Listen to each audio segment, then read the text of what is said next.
and welcome to The Intelligence from The Economist. I'm your host, Oromo. Disputes over control of Tigray, as well as the running of the federal government in Addis Ababa, had escalated. Tens of thousands have made this journey in the past few weeks. A desperate voyage made by desperate people from the Ethiopian state of Tigray. When the fighting started in November 2020, Ethiopia's national army joined forces with the military from neighbouring Eritrea, as well as with militias from the northern region next door to Tigray, Amhara. This fighting coalition took aim at the regional government of Tigray, the Tigray People's Liberation Front, or the TPLF.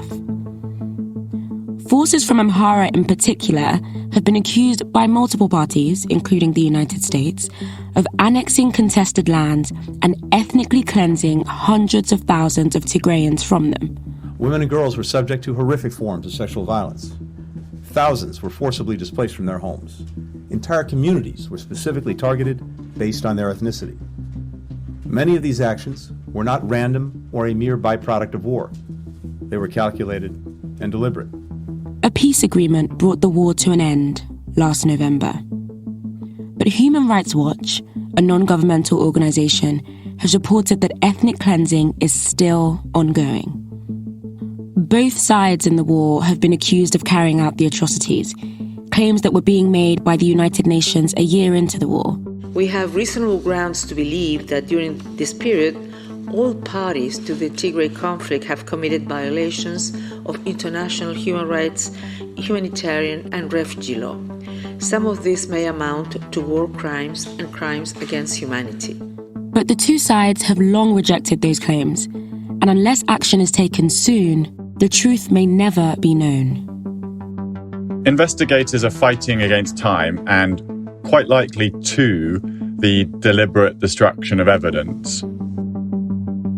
Tom Gardner is The Economist's East Africa correspondent.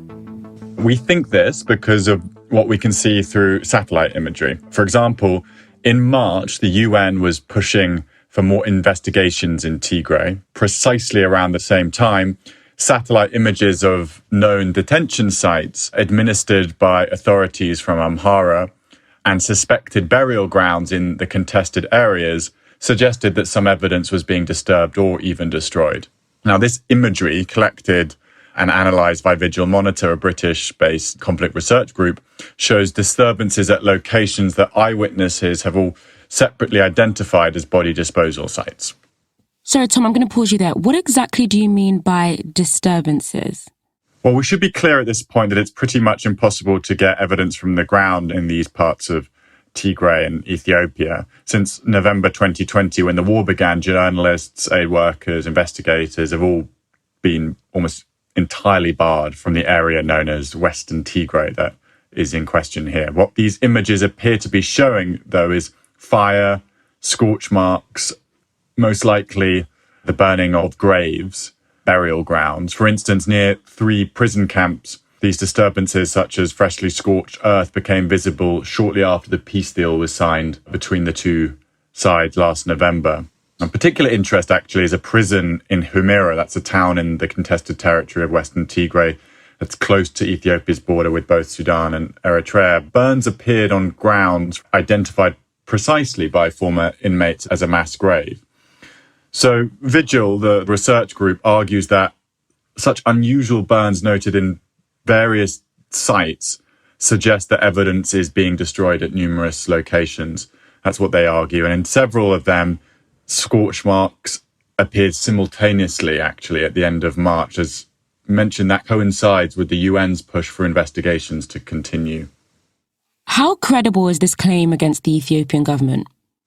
Well, the claim really about the Ethiopian government is that it is complicit in a cover-up or the destruction of evidence. And claims like these are not new in the course of Ethiopia's horror-strewn civil war. In April last year, Human Rights Watch and Amnesty, two rights groups, published a lengthy joint report which concluded that the authorities from Amhara region had systematically killed or evicted hundreds of thousands of Tigrayans from Western Tigray with the complicity of Ethiopia's government.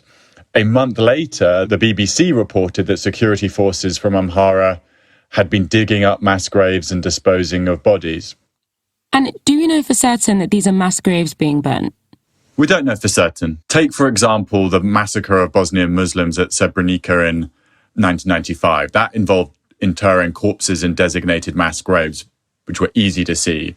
The disposal of bodies in Western Tigray, by contrast, appears to have been carried out rather more haphazardly. Early in the Tigrayan war, corpses were discovered floating down the Tekeze River into Sudan.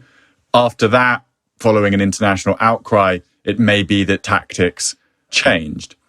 At times, eyewitnesses and former detainees have said that bodies were left in the open to be eaten by animals. So the 16 that were dead, he saw with his own eyes? Late last year, I interviewed a Tigrayan man who spent more than a year and a half in prison in Humira. I was the one who was taking them outside from that area and then dropping them in the tractor. He told me prison guards had made him load the corpses of 16 fellow inmates onto tractors, which were then carted off to unknown places. So in sum, there are still many question marks hanging over this. What else is this investigation hoping to achieve? Holding to account those responsible for war crimes and crimes against humanity is part of the peace agreement signed last year. It's also a condition for Ethiopia to improve its relations with the West after more than 2 years in the diplomatic deep freeze. The war is over. They'd much rather sweep them under the rug and just move on. Do you think observers are making any real efforts to pursue justice? Frankly, no, not really. I think Ethiopia's government says it's publishing its own essentially domestic framework for transitional justice later this year, but I don't expect that to include a thorough investigation of past atrocities. It's very unlikely senior officials or military commanders who perpetrated or ordered such crimes will be punished. A new report by Human Rights Watch recently noted that not one Ethiopian official responsible for ethnic cleansing in Western Tigray has been removed or brought to justice. And international efforts such as the UN's ongoing Commission of Inquiry, which might have, in theory, an incentive to dig more deeply, they're stuck, hamstrung, thanks to lobbying by Ethiopian diplomats, which means that their investigators' mandate is unlikely to be renewed later this year. On top of that, Ethiopia's international partners, such as the United States and the EU, seem to be letting the matter quietly slide, whether they admit so or not. Last month, the Biden administration marked a step towards fully resuming American aid and development assistance to Ethiopia by notifying Congress that Ethiopia's government was no longer engaged in a pattern of gross violations of human rights. Well then, Tom, how important is justice if there's a peace deal already? Justice and accountability are supposed to be important parts of the peace deal, and I think it's part of the peace process which is currently really lacking. And I think that's a mistake, because peace without justice is unlikely to be lasting. I don't think any sides in this conflict will see accountability. All sides committed war crimes. The problem really goes beyond just this alleged destruction of burial sites or mass graves. Journalists, aid workers, anyone really independent have been barred from Tigray, and especially the contested area of Western Tigray, for years now.